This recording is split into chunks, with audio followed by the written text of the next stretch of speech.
TikTok therapy, helpful or hurtful? Let's talk. You know, in this day and age, there are people who seek input from all sorts of different sources. And one of them happens to be TikTok. But is it good? Is it helpful?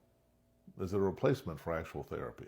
Needless to say, I'm going to say no, it's not, since I make my living providing therapy for folks. But why is it? Well, let's talk about the good first. You can gain an awareness of things. You can gain an awareness of yourself.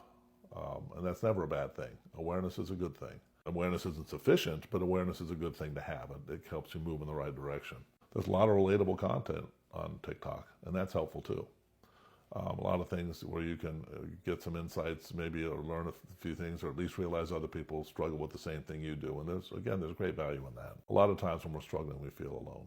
What's one of the bad things about it? Well, primarily it's just very general information that you get. Back in the old days, you used to be able, if you're a guy, you could go to a shop and buy a suit, what they would call off the rack, which means it is the way it is and it fits the way it fits, and have a nice day.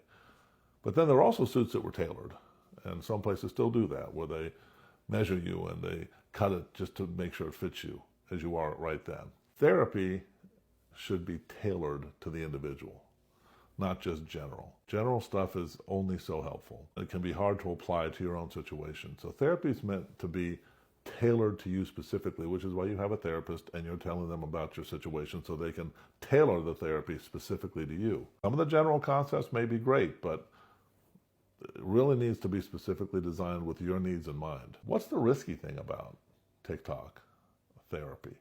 Well, most of the creators aren't licensed people. They often give you medical advice or mental health advice, and they're not really qualified to do that.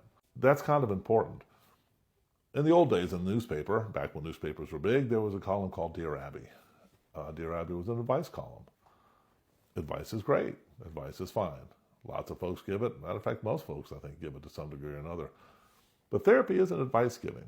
And I think that's something people don't understand. True therapy is not advice giving. It's much deeper than that. And that can't be accomplished through TikTok. It just can't be done. I think if you're going to use TikTok to get some tips on things, great, that's wonderful.